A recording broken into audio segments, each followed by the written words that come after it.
السلام علیکم ورحمۃ اللہ وبرکاتہ۔ احکام تجوید کلاس میں آپ کو خوش آمدید۔ جی ناظرین، جیسا کہ آپ جانتے ہیں کہ ہم نے کل اپنے سبق میں پڑھا تھا ادغام کے حوالے سے۔ ادغام کی تعریف ہم نے پڑھی، ادغام کے کون کون سے حروف ہیں ہم نے وہ پڑھے، ادغام کے 6 حروف میں سے وہ کون سے حروف کے ہیں کہ جن میں غنہ کامل ہوتا ہے، اور وہ کون سے حروف ہیں جن میں غنہ نہیں ہوتا۔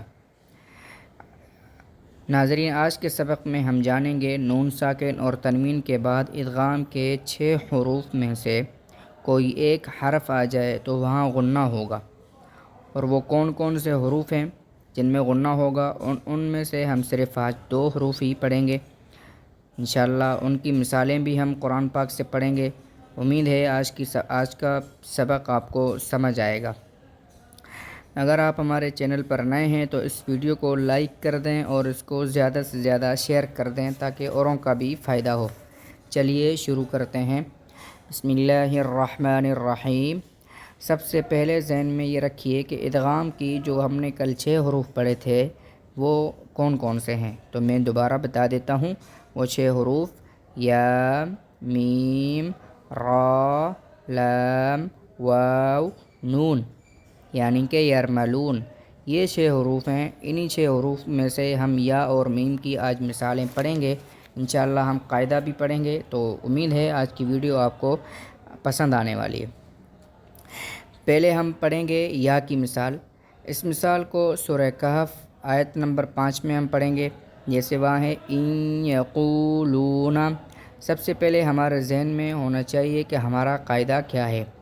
تو ہمارا قاعدہ یہ ہے کہ نون ساکن یا تنوین کے بعد حرف ادغام میں سے کوئی حرف آ جائے وہاں ادغام ہوگا، اور تشدید کی وجہ سے زیادہ زور اگلے والے حرف پر دیا جائے گا اور اس کو غنہ کے ساتھ ادا کیا جائے گا، جس غنہ کی مقدار 2 سے 3 سیکنڈ کی ہوگی۔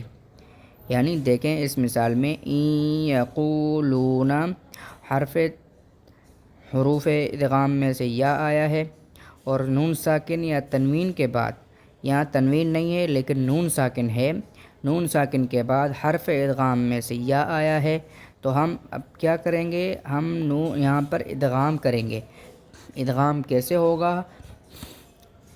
ادغام کی صورت یہ ہے کہ ہم حمزہ کو یا کے ساتھ پڑھیں گے، نون کو ہم یا میں ملا دیں گے، جیسے ان یقولون۔ دیکھیں جیسے یہاں معلوم ہوتا ہے جیسے نون حذف ہو گئی ہو، حالانکہ حقیقت یہ ہے کہ نون یہاں پر حذف نہیں ہوئی، بلکہ نون کو ہم نے یا میں ملا دیا ہے، جیسے ان یقولون۔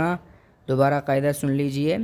قاعدہ یہ ہے کہ نون ساکن اور تنوین کے بعد حروف ادغام میں سے کوئی ایک حرف آ جائے تو وہاں پر ادغام کیا جائے گا، یعنی ایک حرف کو دوسرے حرف کے ساتھ ملا کر پڑھا جائے گا۔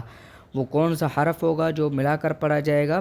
یعنی جس پر جو ساکن ہو یا جس پر تنوین ہو، اس کو اگلے والے یعنی حروف ادغام میں سے جو ایک حرف ہوگا اس کے ساتھ ملا کر پڑھا جائے گا۔ جیسے اس مثال میں ان یقولون، نون ساکن ہے اور نون کو ہم نے یا مشدد جو ہے وہ حروف یرملون میں سے یعنی یا ادغام میں سے ہے، تو ہم نے یا کے ساتھ نون کو ملا دیا۔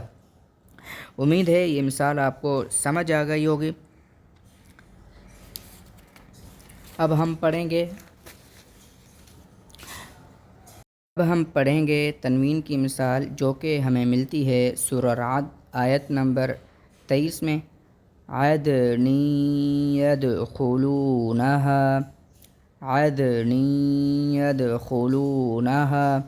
اس مثال میں غور کیجئے۔ ہمارا قاعدہ وہ پرانا والا نون ساکن اور تنوین، اوپر ہم نے نون ساکن کی بات کر لی، اب ہم تنوین کی بات کریں گے۔ مثال کو دیکھیں، نون کے نیچے زیر ہے اور اس کے بعد یا آیا ہے، اور یہ ادغام میں سے ہے اور یا پر تشدید بھی ہے۔ اب یہ ہوگا کہ نون کی تنوین کو ہم یا کے ساتھ ملا کر پڑھیں گے، جیسے عدن یدخلونہا۔ چونکہ ہمارا قاعدہ یہ تھا نون ساکن یا تنوین کے بعد حروف ادغام میں سے کوئی ایک حرف آ جائے، تو یہاں نون ساکن تو نہیں ہے لیکن تنوین ہے جو کہ نون کے نیچے دو زیر ہیں، ان کو تنوین کہا جاتا ہے، اور تنوین کے بعد حرف یا آیا ہے جو کہ ادغام میں سے ہے، تو یہاں پر ہم نون کی تنوین کو یا کے ساتھ ملا کر پڑھیں گے، جیسے عدنی یدخلونہا، عدنی یدخلونہا، تو یا پر تشدید بھی ہے، اسی لیے اس پر زیادہ زور دیا جائے گا، اور یہی ہمارے قاعدے کا خلاصہ بھی ہے۔ امید ہے یہ مثال بھی آپ کو سمجھ آ گئی ہوگی۔ اب ہم پڑھتے ہیں نون ساکن کی مثال، جو کہ ہمیں ملتی ہے سورہ بقرہ آیت نمبر 130 کے اندر ہے۔ مثال دیکھ لیجئے، عن ملتن، عن ملتن، اس مثال میں دیکھیے نون ساکن ہے اور نون ساکن کے بعد میم ہے، میم حروف ادغام میں سے ایک حرف ہے جو کہ یا، میم، واو، لام، را اور نون میں سے آتا ہے۔ اس کے بعد میم مشدد ہے۔ قاعدہ یہ ہے کہ نون ساکن اور تنوین کے بعد یرملون میں سے کوئی ایک حرف آ جائے تو وہاں ادغام ہوگا۔